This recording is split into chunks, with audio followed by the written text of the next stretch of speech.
Salut! Mon nom c'est Jean-Sébastien Busque. Bienvenue dans mon podcast Dans mes shorts. Le podcast qui va vous apporter beaucoup de réponses, même aux questions que vous n'osiez pas vous poser par rapport à la transidentité et la transition de genre. Bonjour tout le monde. Aujourd'hui, dans le podcast Dans mes shorts, j'ai le goût de vous parler d'un sujet qui semble des fois pas en être un, mais qui pour moi a été absolument essentiel dans ma transition et dans réapprivoiser mon quotidien. En fait, aujourd'hui, je vais vous parler à quel point j'ai eu à reprendre contact avec mon corps et à quel point j'ai eu à réapprendre à fonctionner avec mon dit corps.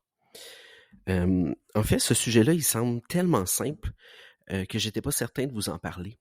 Mais en fait, je me rends compte que c'est vraiment la pierre angulaire de beaucoup de fonctionnements que j'ai dans mon quotidien et de, je veux dire, obstacles que j'ai eu à traverser une fois où j'ai vraiment décidé de me lancer dans la piscine de ma transformation. Donc, je veux vous parler à quel point je vais retourner un peu dans l'histoire de ma vie pour vous expliquer comment, de manière extrêmement subtile et sournoise, je m'étais coupé de mon corps. En fait, j'ai réalisé quelque part autour de l'âge, je vais dire probablement entre 8 et 11 ans, là, quand, vous savez, comme enfant, on dépasse un peu la phase de l'innocence, où on commence à comprendre les interactions sociales, où on commence à comprendre ce qui est attendu de nous.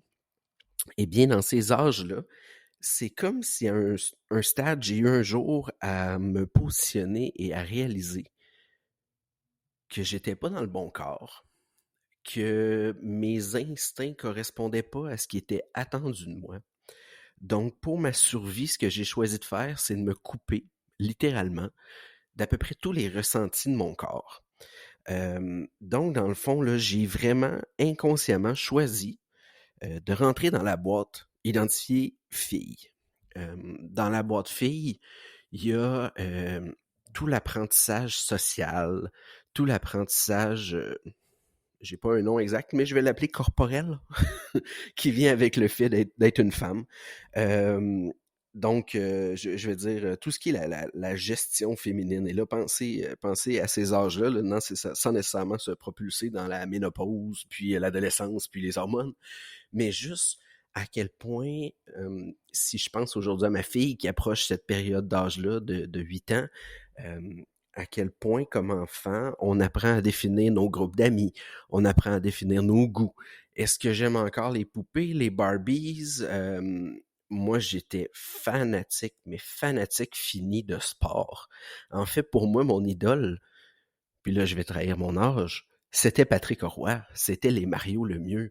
Je pense que je pouvais tapisser ma chambre des posters des Penguins de Pittsburgh, puis d'acheter des jambières de hockey, puis des casques de hockey. C'était ça mes plus beaux cadeaux de Noël, aussi loin que je me souvienne de cette période-là. Et c'est à ce moment-là charnière où il s'est passé quelque chose en dedans de moi, où j'ai réalisé que ce jeu de... je vais dire, de jouer l'autre côté de la ligne, j'ai pas meilleure façon de l'exprimer, mais ce jeu de me permettre d'être qui je veux, il fonctionnerait plus. Il y a eu quelque part dans mon esprit la compréhension que les attentes que les gens avaient envers mon comportement, mes agissements, mes goûts étaient modifiés et j'allais avoir à me conformer avec ça pour ma survie. En fait, j'en suis arrivé à la conclusion que c'est mon premier instinct de survie qui, à ce moment-là, est embarqué en me disant, si mes parents s'attendent de moi que je sois une femme, je dois agir en tant que femme, en tant que fille. Mes amis, oui, j'ai des amis garçons, clairement, j'ai un intérêt dans le sport, j'ai des équipes de hockey dont je faisais partie, mais reste que intrinsèquement, c'était attendu de moi que j'ai des amis filles. Je vais vous donner aussi un autre exemple dans ma vie personnelle. J'avais des cousines proches avec qui je jouais régulièrement. En fait, on était voisins là, pour toutes les années où j'ai grandi. Et un peu plus tard, je me suis tout le temps dit, voyons, pourquoi est-ce que j'ai l'impression qu'elles se sont toujours mieux entendues avec ma sœur que moi? Et pendant des années et des années, ça m'a paru comme si moi j'étais en faute. Comme si c'est moi qui en faisais pas assez, comme si c'est moi qui savais pas choisir les sujets de discussion, les interactions. Eh bien, j'en suis venu juste à la conclusion que, instinctivement, mes intérêts étaient pas pareils. Tu sais, de pratiquer à faire une séance de parade de mode, de faire des photoshoots, de faire des activités, je veux dire, un peu plus féminines, ben, ça fitait pas avec moi. Fait que, énergétiquement, subtilement, il y a pareil des choses dans notre quotidien qui fonctionnaient pas. Et dans tout ça, à force d'être confronté chaque jour à ces réalités-là, mon corps se braquait et se coupait de plus en plus de ma réalité. Donc, dans le fond, ce que j'ai réalisé, c'est que dans cette période-là, j'ai commencé à renier mon corps. J'ai commencé vraiment de manière hyper sournoise à, quand je retourne à ces époques-là et à me souvenir, à réaliser qu'il se passe des choses dans mon corps que j'ai pas le goût qu'ils se produisent. Tu sais, on entend souvent parler que la puberté, c'est un moment où il y a beaucoup de changements physiques, mais moi, d'aussi loin que je me souvienne, mes seins, je les voulais pas. Mes seins allaient me nuire parce que mes seins, ce qu'ils allaient faire, c'est que j'allais plus pouvoir me changer dans la chambre de hockey avec les autres joueurs de l'équipe. Et quand je retourne dans ces souvenirs aujourd'hui, ça me ramène à quel point, oui, dans ce temps-là, il n'y avait pas d'équipe féminine, là, mon Dieu, bravo le Victoire de Montréal. Mais moi, j'étais dans une réalité où je devais me changer dans le vestiaire des garçons. Et ma puberté arrivait. Et à partir de ce moment-là, c'était plus, je vais utiliser le terme convenable pour mes parents de me laisser dans le même vestiaire que le reste de l'équipe de garçons. Donc, j'ai des souvenirs de cette période où je reviens à la maison avec les camisoles ou les sous-vêtements de mes équipements de hockey détrempés parce que moi, je reviens me changer à la maison parce que c'est pas vrai que je vais faire ça dans le vestiaire avec les gars. Donc, ce que c'est venu faire, c'est que c'est venu ancrer en moi déjà une façon d'haïr ma puberté. Je vous parlerai pas à quel point ma hantise des règles et des menstruations a été énorme quand c'est arrivé autour de cette période-là. J'ai fini par prendre la réflexion où d'avoir tellement, puis là je vais utiliser des mots très forts, mais à partir de ce moment-là, d'avoir décidé vraiment d'haïr mon corps autant et de me mettre en mode survie, ça le fait qu'aujourd'hui, quand je prends un reflet, même de prendre ma douche à cette époque-là, et je vais dire, probablement jusqu'à ma transition, j'ai toujours réellement détesté ça.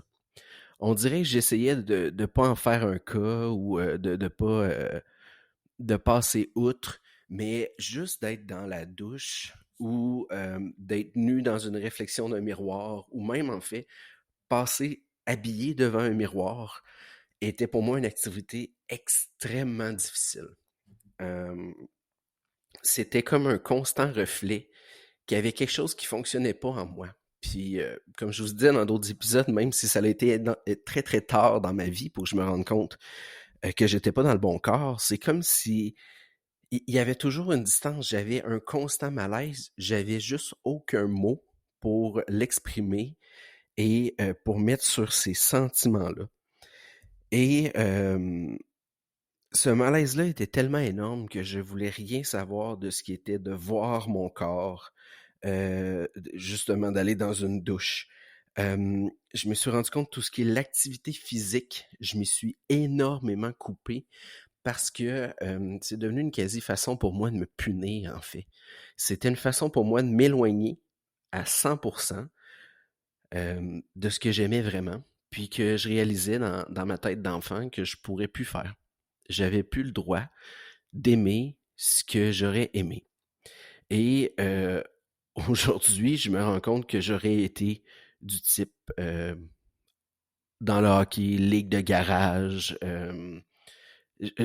pas nécessairement faire une carrière, mais ça aurait toujours resté une passion dans ma vie. Et j'ai pendant des années renier cette passion. Au mieux, je me permettais d'écouter les matchs à TV, puis c'était à peu près tout. Mais tout ce qui est devenu activité physique me rappelait tellement ce malaise, ce choix de catégorie aussi, parce que dans le fond, on va se le dire, dans le sport, et ça reste encore un des grands débats, et je n'ai pas de réponse, et vous n'aurez pas de réponse sur mon podcast non plus. Ça reste encore un des grands débats, parce que présentement, il y a deux catégories, je vais dire, c'est sexe masculin, sexe féminin, et on se base sur des catégories physiques pour déterminer qui va dans chaque catégorie. Et là vient tout le débat à partir du moment où on prend des hormones. Est-ce que euh, quelqu'un qui était de sexe biologique féminin qui prend des hormones peut maintenant s'identifier masculin, donc aller compétitionner dans une équipe masculine, vice-versa. Euh, Puis bien honnêtement, avec vous, j'allais pas la réponse. Je sais pas du tout c'est quoi le bon statut ou le convenable de la chose. Moi, je me tiens un peu loin de ces débats-là présentement. Moi, en fait, mon combat actuel avec moi-même est de reprendre goût à l'activité physique dans mes nouveaux souliers. D'accepter que maintenant, je peux reconnecter avec mon corps. Parce que mon corps, je l'ai fait souffrir dans un sens en le tenant loin de l'activité physique. C'est vraiment un peu curieux. C'est comme si c'était tellement souffrant d'en faire que j'ai préféré souffrir à ne pas en faire. Et c'est vraiment une drôle d'équation que j'ai eue dans mon esprit, mais ce que j'ai eu à refaire comme route, c'est de me reconnecter à mon corps. Donc, reconnecter à mon corps, j'ai commencé à la base par être capable d'avoir des ressentis, être capable de comprendre que dans mon corps, il y a du stress, il y a de l'anxiété, il y a de la pression, il y a de la tension, il y a... C'est comme si en bas de la tête, là, j'avais fait une coupure imaginaire, là. Figurez dans votre tête là, que je me suis passé un gros coup d'épée en dessous du menton, là, et il n'existait rien en dessous de ça. Donc, juste de reprendre conscience, d'aimer aujourd'hui voir apparaître à travers ma transition, euh, je vais dire, un différent format de corps. Parce que, tu sais, je vous ai parlé des effets des hormones, mais pour vous faire rire, tu sais, je suis un peu reconnu comme Monsieur Excel, donc je remplis un tableau Excel pour beaucoup de circonstances de ma vie. Donc, c'est sûr et certain qu'en commençant cette transition-là, j'allais créer un tableau Excel avec mes mensurations.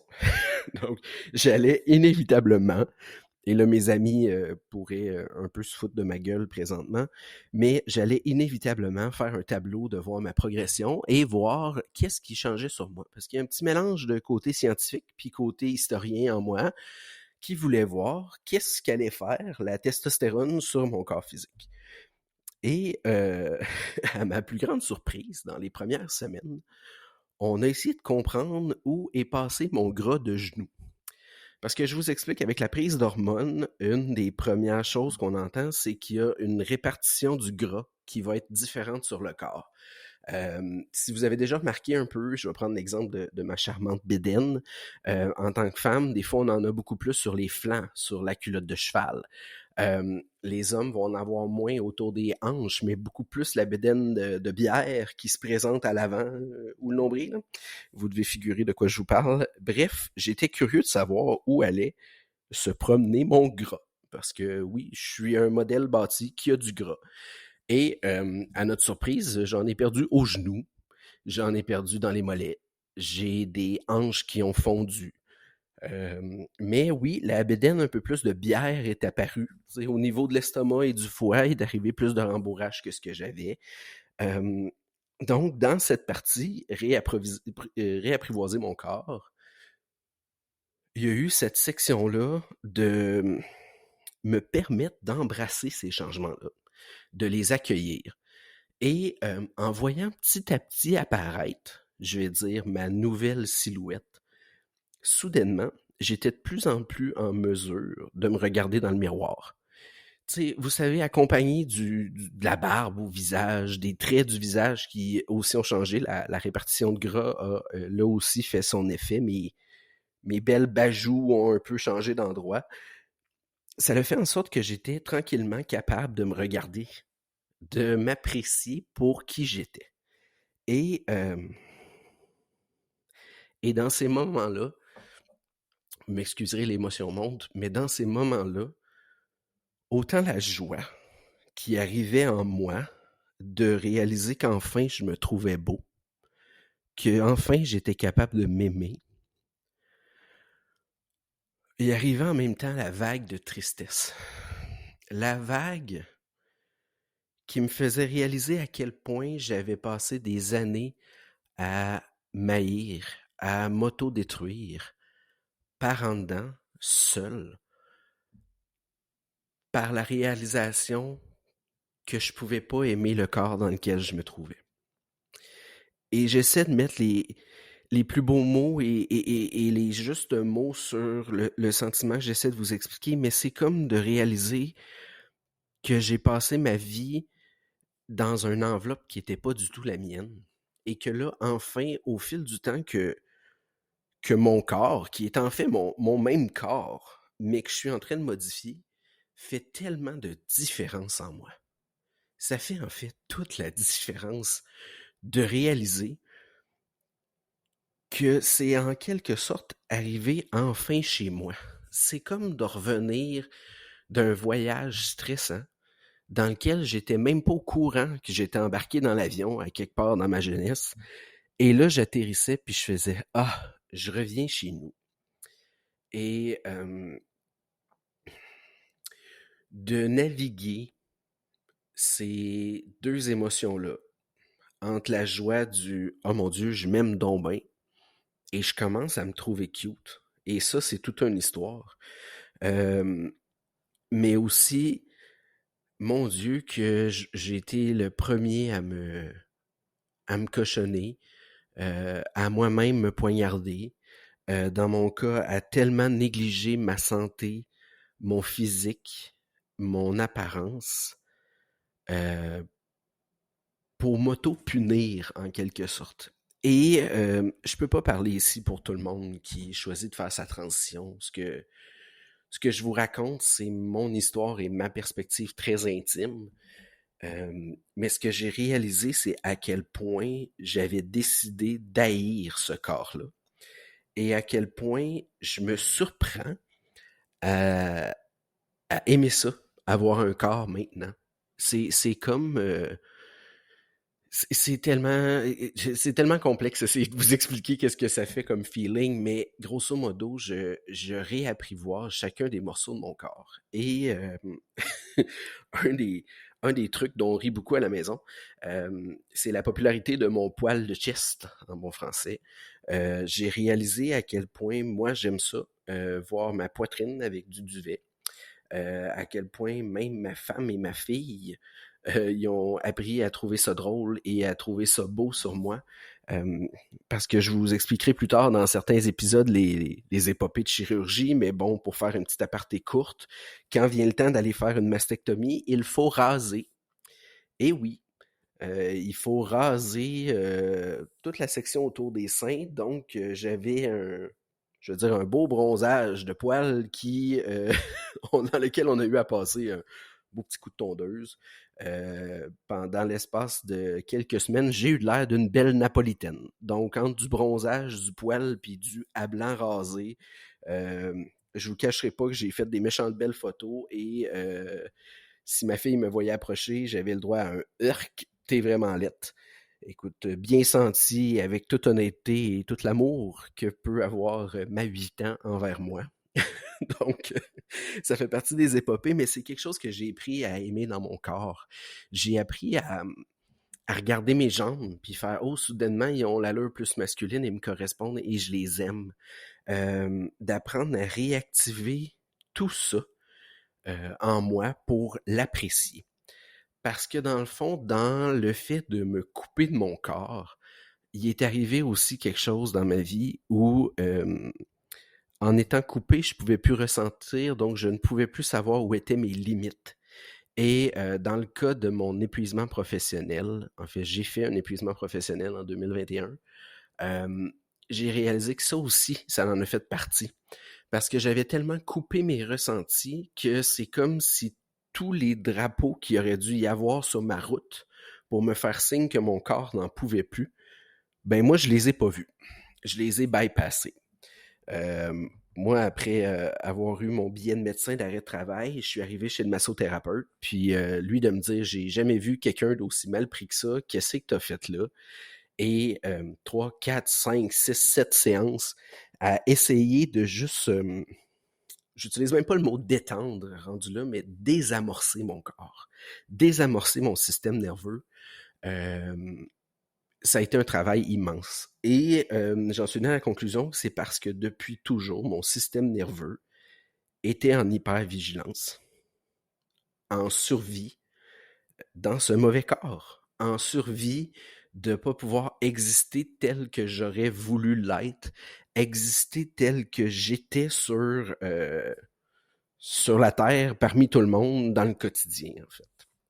Donc, j'ai réalisé que ça aussi, ça a fait que je suis allé beaucoup plus à fond sur des ressentis, sur l'endurance. Peut-être que certaines personnes qui n'avaient pas nécessairement mes enjeux. Donc, comme je vous dis encore une fois, c'est mon parcours très, très, très personnel. Mais dans tout ça, ce que j'ai compris, c'est que mon corps, même si c'est le même, j'ai à l'accueillir à nouveau. J'ai à lui faire confiance à nouveau. J'ai à accepter son look physique à nouveau. Et petit à petit, accueillir ces changements-là qui se produisent en moi et me remettre en action et me remettre à mes anciennes flammes et mon plaisir et ce que j'ai le goût de ressentir, puis des sensations, puis comprendre ce qu'il y en a. Donc, même si le quotidien, pour moi, a l'air la même chose dans ma transition, ce qui se passe dans mon corps, présentement, c'est deux mondes absolument différents. Et quand les gens me disent « T'as tellement le sourire lumineux aujourd'hui, ta transition te va bien », mais je veux que vous sachiez qu'en grande partie, c'est lié à ça. C'est lié au fait que le matin, maintenant, je peux me regarder dans le miroir puis sourire au lieu de vouloir m'en sauver. C'est lié au fait que maintenant, je peux me regarder puis j'ai le droit d'être heureux et non de me sentir triste ou mal à l'aise.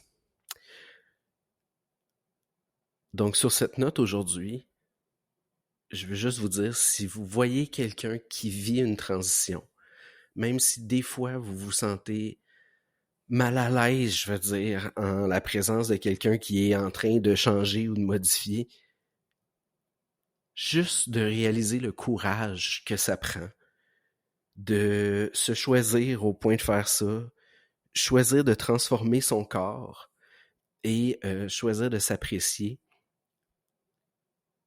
Si vous êtes juste capable de contempler ça, vous êtes déjà en train d'aider l'humanité à s'ouvrir.